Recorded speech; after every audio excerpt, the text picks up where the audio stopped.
সর্বস্থানে রানন্দিত জয়গুরু। এর পাশাপাশি জগতের সকল অস্তিত্বের, জগতের সকল জীবের মঙ্গল সাধন আমি আমার গুরু শ্রী শ্রী ঠাকুরের শ্রীচরণে আন্তরিক, অমলিন, অকৃত্রিমের কৃতজ্ঞতার সহিত প্রার্থনা জানানোর চেষ্টা করছি। তো আজ সকাল থেকেই শ্রী শ্রী ঠাকুরের এই মহতী উৎসবে আমরা সকলে যোগদান করেছি। সকাল থেকে এক ধর্মীয় আরাধনার মধ্যে আমরা মেতে উঠেছি। তো পূর্ববর্তী আমার যে মা রয়েছেন তিনি বলে গেছিলেন উৎসব কথার অর্থ। তো আমি একটু ছোট করে যোগ করি, উৎসব শব্দটি একটি সংস্কৃত শব্দ।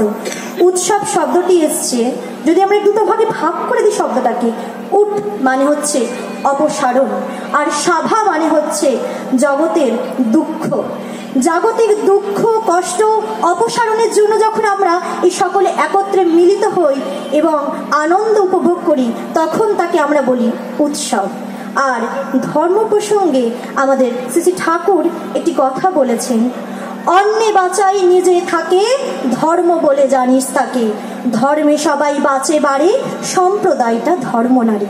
অর্থাৎ ধর্ম যা আমাদের ধারণ করে রয়েছে, আমরা জন্ম থেকেই যা জন্মসূত্রে প্রাপ্ত করতে পেরেছি, তার প্রধান কি কর্তব্য, কি করণীয়, সেটা হচ্ছে আমি নিজে বেঁচে থাকবো, নিজে বেড়ে উঠবো এবং তার পাশাপাশি আমার পারিপার্শ্বিক, আমার আশেপাশের মানুষজন, আমার পরমাত্মার আত্মীয় যারা, তাদেরকেও উদ্বর্ধিত করে তুলবো। এই হচ্ছে ধর্মের প্রকৃত ব্যাখ্যা। তো আমরা অনেকেই মনে করি যে ওই যে যাগ যজ্ঞ, পূজা অর্চনা, ঠাকুরের চরণে ফুল নিবেদন, প্রসাদ নিবেদন, আমরা তো সবই করছি। আমরা কত ঠাকুরকে প্রতিশ্রুতি দিচ্ছি যে ঠাকুর আমাকে একটা চাকরি পাইয়ে দাও, আমি বড় করে উৎসব করব, ঠাকুর আমার সন্তানটা যেন ফার্স্ট হয়ে যায়, তাহলে আমি তোমার অনেক বড় করে পুজো দেব। তাই সেই সকল প্রার্থনা কেন মঞ্জুর হয়েও হচ্ছে না?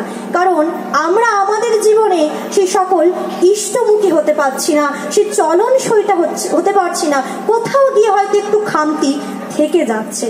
তো সেই প্রসঙ্গে বলি, যখন আমরা ভূমিষ্ঠ হই, আমরা যখন এই ধরাধামে অবতীর্ণ হই, ঠাকুর অবতীর্ণ ঠাকুরই হয়েছেন, যখন আমরা আসি এই ধরাধামে, তখন আমাদের প্রত্যেকের মধ্যেই একটা প্রবৃত্তি থাকে। সেই প্রবৃত্তি অনুযায়ী আমরা যখন চলতে থাকি, চলতে চলতে দেখা যায় যে আমাদের কিছু কিছু জিনিস শিখিয়ে দিতে হচ্ছে। একটি ছোট শিশু যখন বিদ্যালয়ে যাচ্ছে, তাকে কিন্তু হাতে ধরে শেখাতে হচ্ছে, বাবা এটি অ, এটি এ, এটি ওয়ান, এটাও এক দুই। এবং সেই শেখার কাজটা কে করে থাকেন? শেখার কাজটা করে থাকেন সে বিদ্যালয়ের শিক্ষক, যাকে আমরা গুরু বলে থাকি। শুধু সে বিদ্যালয়ে না, আমাদের জীবন চালনার প্রতিটি ক্ষেত্রেই প্রয়োজন কিন্তু গুরুর, যে আমাদের চোখে আঙুল দিয়ে দেখিয়ে দেবে যে আমাদের কি করণীয়। গুরু প্রসঙ্গে শ্রী ঠাকুর বললেন, বিপাক পথে হাত ধরে যে চলার কায়দা জানিয়ে দেয়, তাকেই জানিস গুরু বলে, তাকে পেলে নাইকো ভয়। অর্থাৎ আমাদের সারা জীবনের পরিশ্রম, আমরা সারা জীবন থেকে কি পেলাম, কি শিক্ষা লাভ করলাম, এবং সেই শিক্ষা যথাযোগ্য কোন স্থানে প্রয়োগ করলে আমরা প্রকৃত মানুষ হয়ে উঠতে পারবো, কি করে নিজেরা বেঁচে থাকতে পারবো এবং পাশাপাশি সকলকে উদ্বুদ্ধিত করে তুলতে পারবো, তার জানার জন্য কিন্তু আমাদের একটা জীবন্ত প্রতিমূর্ত প্রয়োজন, এবং তিনিই হলেন আমাদের গুরু।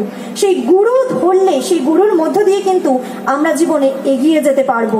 সেই গুরু যখন আমাদের সামনে জলজ্যান্ত হয়ে, জীবন্ত হয়ে দেখিয়ে দেন যে কি কি করণীয় এবং কি কি করণীয় না, তো সেই গুরুকে ধরতে হয়। এই গুরু প্রসঙ্গেই শ্রী ঠাকুর বলেছেন, যেমন তেমন ভজিলে গুরু, হতে মানুষ হলি গুরু, হতে মানুষ হলি গরু।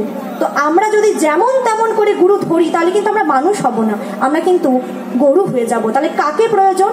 সেই সৎ গুরুকে জীবনে প্রয়োজন, যিনি তার জীবন চালনার মধ্য দিয়ে দেখিয়ে দিয়ে গেছেন বিশেষ করে যে কিভাবে সংসারের মধ্য থেকেও ধর্ম করা সম্ভব, সংসারের মধ্য থেকেও ঠাকুরকে নিয়ে বেঁচে থাকা সম্ভব, তার চরণ